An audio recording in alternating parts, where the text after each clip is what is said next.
welcome to Storyboard. I'm Shivani Kharat. As India accelerates towards an electric future, consumer skepticism around EVs, from charging infrastructure to cost and reliability, still lingers. JSW MG Motor is attempting to change this. Through campaigns such as EV Sahi Hai, MG is addressing some myths head-on, one consumer at a time. With the festive season around the corner, all eyes are on JSW MG Motor's next move. How is the company responding to the changing consumer sentiment, supply chain challenges, new GST regime, and the high voltage expectation of India's EV landscape? Anurag Mehrotra, MD JSW MG Motor, is addressing this for us. Joining us in a special chat today, we have Anurag Mehrotra, MD of JSW MG Motor, India. Welcome to CNBC TV 18. Thank you. Lovely seeing you after ages. And this is your first television conversation after joining MG Motor. That's correct. Please be kind. Of course. So we are speaking and meeting on the back of EV Sahi Hai, your new campaign where you are addressing and busting myths around EV and purchase of an EV vehicle. So tell us more, how did you develop insight for this particular campaign? And a lot of small films are running on TV and social platforms right now. So tell us more, what were the insights that you gained? Absolutely. I think the EV as a category is about 2.5% of the total passenger vehicle industry. And this is what it was by December of last year. Today, it stands at about 5%. So it's already doubled as a percentage of the total passenger vehicle industry.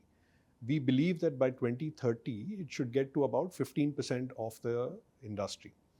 Now, for it to get there, it is very important that the category creation work has to happen. It's a new technology. People have to understand the technology, get comfortable with it. So we said, okay, we can try and keep talking about our products, but it is very important that we try and create and people should start embracing the category, right? Because the products are great, they drive extremely well, they are very quiet, the torque that you get is fantastic, and it's environment friendly. So it is very important that category creation get done. So that was the start point. Second thing we did was we spent a lot of time talking to consumers to understand what were the barriers to purchase.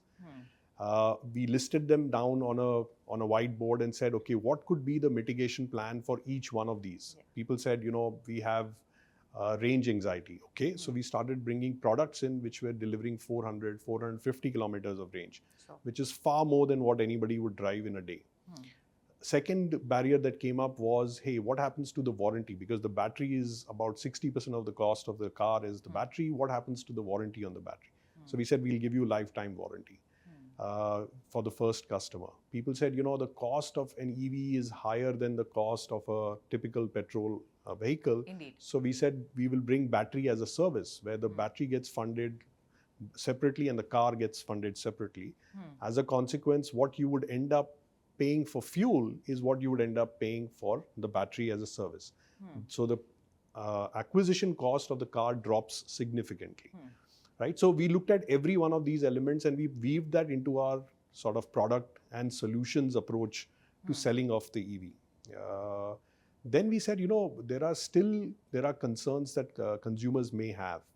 So we said, okay, one of the single biggest reason to buy EV was the cost that you save.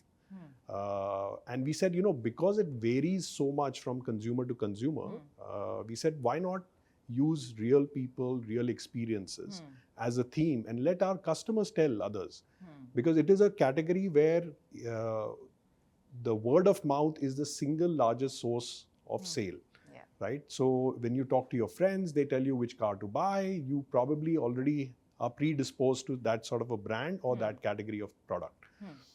So we said, okay, let's first start with real people, real experiences and get people to tell what is it that they have, why have they chosen EVs? And we picked two issues. The first issue we picked was really around the cost. So we got consumers to tell, hey, when I was driving a petrol car, this is what I would spend. Now when I'm driving an EV, this is what I spend. I actually save so much, right? So that became the first sort of very simple customer testimonial sort of a route. The second thing that people were constantly talking about is, hey, what happens on long drives? How will I know where the charging infrastructure is? So we said fair game. So we took stories of consumers when they've done long drives on what happens, how do they plan it, do they really have an issue? We got them to talk about it. So it was all about, hey, a person just like you has experienced an EV and he's sharing his story of what it is like to drive a EV, and all your concerns are getting addressed through their experiences. I think before the campaign started out, we also spoke to Amphi because they inspired us to create this tagline of EV Sahi Hai. Mutual fund sahi hai. That's right. So we kind of spoke, we did multiple rounds of conversations with the CMO. Yeah. And he guided us around, how did they start the campaign? What was some of the authenticity? For us, he said, you have to make sure it is very authentic. Because if it is authentic, the believability will be high. Yeah. That's why we said, okay, instead of starting with stars, we will start with real people, real experiences. Let them tell you what it is like when you own an EV and you drive an EV. Yeah, but are the stars in the pipeline? Are they coming? Yes, I think what the second phase is where we've taken the Fukre boys, Pulkit and Varun, and we've created films around them chatting about the fact that, again, inspired by Kotak, Kona Kona Kotak campaign, we said, hey, what if we could say, anywhere you go today, you will find a charging station. So we've got inspired by many campaigns. Financial services brands and applying it to mobility, to like auto. That's it's quite amazing. Yeah, it's, inspiration is everywhere. You've got to draw on it and then try and see if you can create a narrative which a consumer can relate to. I think that is really what EV Sahi Hai is all about. Perfect. That sounds really exciting and really inspiring. In fact, how you've taken inspiration from like Amphi and Kotak and, taken those examples and applied it to your campaigns. But having said that, what is the larger vision towards electric mobility for JSW MG Motors? Okay, so when we formed the joint venture between JSW and SAIC to create JSW MG Motors, we clearly articulated that our vision is to be a leading automotive brand in the new energy space. That is the charter for us to go and deliver on. I'm happy to report that in a very short period of time, our market share, which used to be sub 10% in EVs in the year 2020, we finished the year last year in 26%. First quarter, we were at 28%. Today, we are at 30-35% in terms of market share in the EV space. So we are growing strength to strength. We are adding new products, both in the mass market as well as in the premium segment. Great. But the intent is clearly to stay true to the new energy space. We will have ICE products, which is petrol and diesel products, but the center of gravity will be new energy vehicles. Because like our shareholders have said, this is like a Maruti moment for us, because the industry is going through a transformation. It is once in a lifetime opportunity to establish a very strong brand in the new energy space. That sounds good.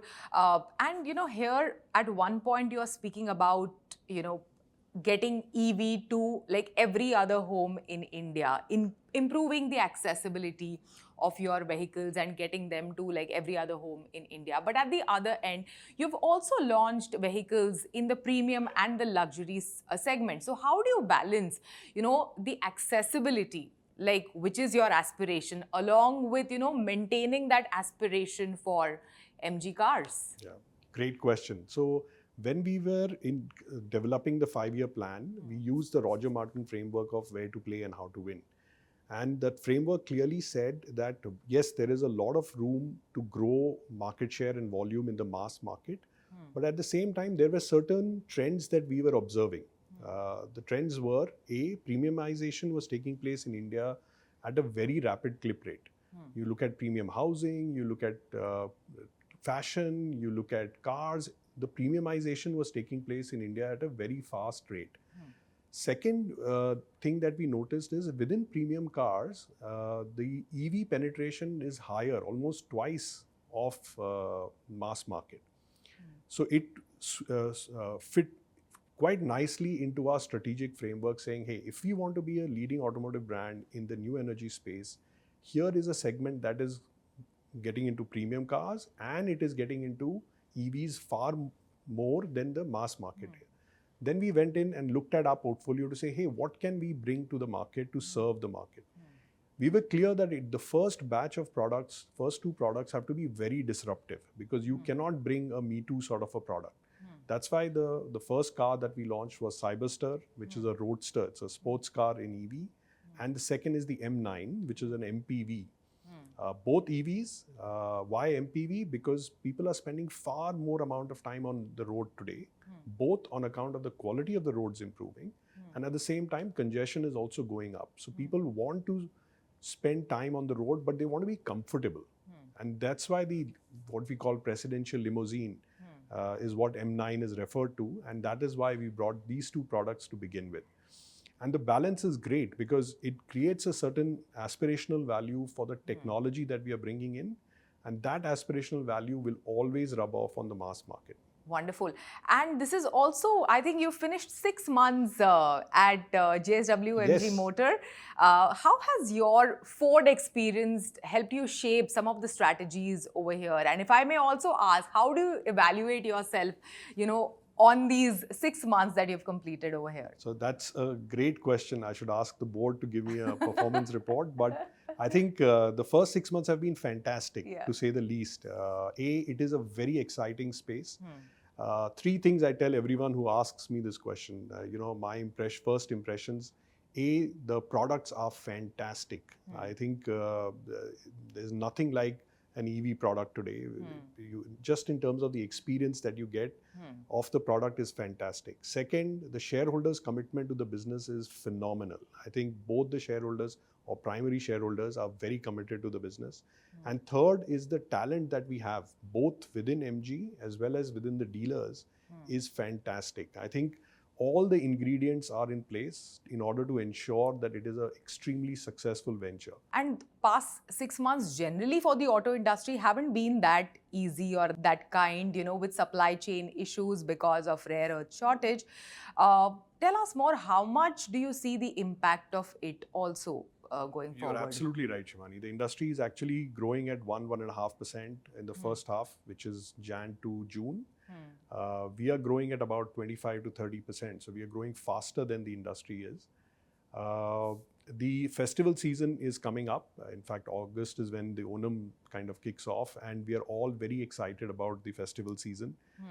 It will give all of us a chance to kind of re-energize and approach the festival season with a lot more gusto than probably the first half has been. I think all the OEMs are really looking forward to the festival season now. And what are your expectations in terms of bookings? What are the sentiment that you're picking up, consumer sentiment that you're picking up around this year's festival season? Yeah, so I think there is a lot of optimism in the market. I think there are a lot of steps that the government is taking and the state governments are taking to promote EVs.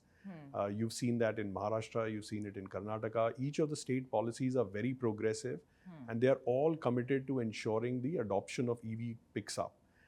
We have seen that in the numbers. Like I said, the industry finished off at about 2.5% of the total industry for EVs. Today we are sitting at 5%. July was at 5.5% of the total industry was EVs. So consumers are taking to EVs very aggressively. State governments are supporting it. It also kind of lines up beautifully to the automotive mission 2047 of the government. So all the stars are aligned. Now we just have to ensure that we deliver in the festival season. Stars are aligned, but a festive season also brings in long waiting periods after you've booked your vehicle, after you've booked your car. So what are the steps that you are taking to ensure that consumers don't have to go through any of these issues, especially when it comes to booking and the delivery of their desired vehicle on the desired festive date? I think the important thing is to get the right balance in terms of your ability to forecast the industry and your own sales, and then ensuring that the plant team is manufacturing to the forecasted demand so that you don't end up in either of the situations, which is one where there is too much product with the dealers or there is too little product that is available with the dealers. So you have to balance it well. There is a lot of historical data that is used to be able to do demand forecasting. And yeah, I mean, we are looking forward. I think we are very transparent with our customers on the kind of delivery timelines that we can offer, and would love to get a chance to bring an EV to them at the earliest possible. Almost every auto player is trying to expedite the new GST implementation to, intersect it with Navratri period for the consumers to not wait beyond the festival to go ahead and do their booking. Are you also lobbying for that? Are you also pushing for that to happen? I think collectively as an industry, we are both from OEMs as well as dealers, everybody's come together and requested the government to precipitate the GST reforms, as the Prime Minister has mentioned on 15th of August. I think for us, given that our center of gravity is EVs or new energy vehicles, we are lesser impacted because the EV GST rates continue to be at 5%. But as an industry body, we are all working together to impress upon the government to expedite the announcements that may be. Do you feel the possibility of that happening? Well, like James Bond, never say never. You kind of wait and you watch. I think 3rd or 4th of September is when the GST Council is expected to meet. So we are looking forward to seeing how early it can be confirmed. And if it doesn't happen, what is the contingency plan if the consumers are indeed waiting and watching for the GST regime? I think there is enough scenario planning that all of us in the industry are doing. Like I said, we will be lesser impacted primarily because our center of gravity is EVs, to which the GST is unlikely to change. Great. Thank you so much. Thanks for joining us, Anurag. Thank you. Thank you very much for talking to us. It is time for a short break. On the other side, we have special segment Decoding B2B Marketing.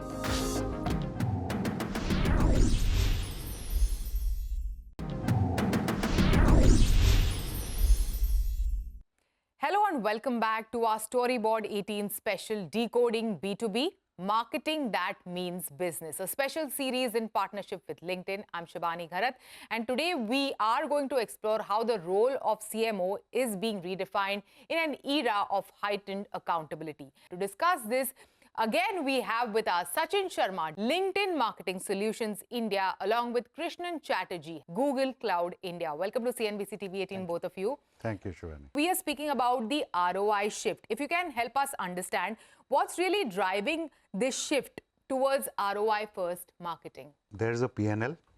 If you're in the top half, you're driving growth. Yeah. If you're in the bottom half, you're driving cost. And marketing frequently, especially in B2B, has been part of the bottom half. So it's very important that everybody gets into the top half of the P&L, including marketing. And what are some of the questions that you have to answer to your CFO these days? How has that equation shifted? 90% of incremental revenue in any year comes from existing customers. That's right. Not more than 8 to 10 comes from what you call net new. Yet, if you see the nature of most marketing activity, it is targeted towards that 10% of net Getting new. the new customers. Imagine the enormous pressure as a marketer you are under, because the sum total of your resources and efforts are targeting only 10% of the business. When that sits in front of the CFO, and incrementally on that 10% you create what kind of impact? 0.5, 0.4, 0.3. That's right. It's an irrelevant number. And unless you start severely impacting that existing 90% increment, you will face questions. So, Sachin, how must marketers now prove the value of their AI investments, improve forecasting, build stronger ties with CFO? How has that become critical? It is macroeconomic pressures, and then it's the evolving buyer behavior on the B2B side specifically. So when I say macroeconomic pressures, tech valuations peaked in 2021, and then there was a sharp correction. Absolutely. And the other reality is that buying committees have expanded. There is a lot of innovative solutions powered by AI. The right solution, what you are presenting, that is also critical. And all of that starts with the first prompt, which is, do you have clean, accurate data? What are some of the real barriers, according to you, Sachin, that the teams face in making that happen? There are 3 barriers that we like to think of at LinkedIn. The first one of which is, what kind of an intervention is leading to results, and we call that the attribution barrier. So how do you know something that you are doing from a marketing perspective is actually helping you capture demand? And then the second one is the lack of or very weak industry benchmarks. So in B2B marketing, typically you wouldn't know what is best in class, what is great. And the third piece that I would like to stress on is just fragmented data sets. So there are a lot of players in the ecosystem, but a lot of times that data doesn't line up, it doesn't talk. And so you don't have a clear picture to go back and prove to your CFO, to your CEO that you're creating value and building incrementally on that 9 or 10% that you're asked to influence. How do you build that unified data? Like what are some of the ways to overcome some of these barriers, Krishnan? There is, at the end of the day, in B2B, one customer, not as an individual, but as an account. Whatever your organization is doing, can you harness all the data with one view to the customer? At a strategic level, you are going to market with a set of different products. At a tactical level, just the GTM mechanism with which you go to market. Each product has its own kind of go to market. How do you harmonize GTM? Because at the end of the day, customers are not buying your products.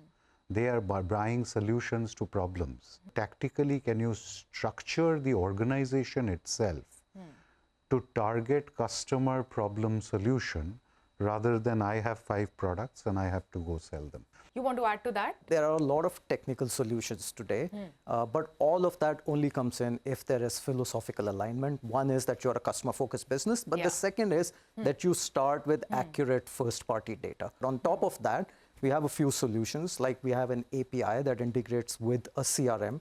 It can help you track how your marketing investments are yielding results. We have something which is called revenue attribution. That helps you attribute offline and online revenue to your marketing influence. So there are similar solutions, and Krishnan obviously spoke about CDP, and he spoke about what is a data lake, and we can create some form of a clean room environment where we can run queries without pulling in data, which ensures that customer privacy is front and center of everything that we are doing. Also, let's speak about, like the value over volume. What metrics really matters, Sachin? A lot of marketers, about 46 to 50% of the marketers we speak to today are still talking about legacy or traditional metrics like customer acquisition cost or what is the cost of a click on in a digital environment.